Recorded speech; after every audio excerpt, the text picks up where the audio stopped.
Так,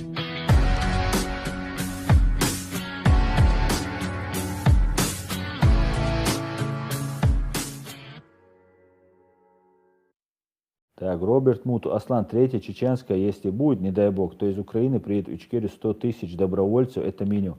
Роберт, но она не третья чеченская, это тоже пропаганда. Это, если она будет, ее не будет, иншаллах. А это первые две назывались российско-чеченские войны. И третья российско-чеченская не будет. Да? Мы, чеченцы, начиная с Ельцина, когда Ельцин хотел Яндарбиева посадить напротив Завгаева, хотели сделать чеченизацию конфликта. Именно поэтому я делал эти обращения, чтобы не сводили все к кадыровцам и Кадыровым. Среди кадыровцев есть нормальные люди, которые по разным причинам попали в это. И есть, конечно, преступники. Но мы даже этих преступников не можем переключаться. А потом уже дальше они всячески пытались это сделать.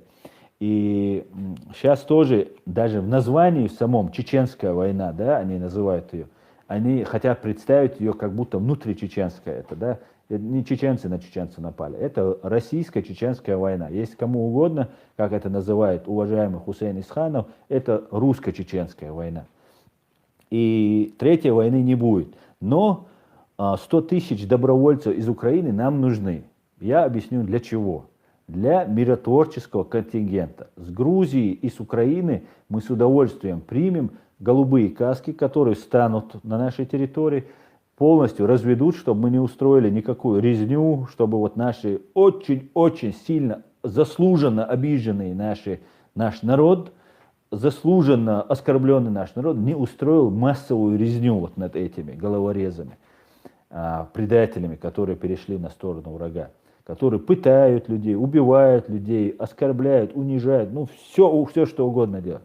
Вот для этого нам понадобится украинские 100 тысяч добровольцев, потому что там реально надо будет 100 тысяч, потому что чеченцы очень обозлены. И вот мы проведем выборы президента, парламента, и вот тогда наступит мир.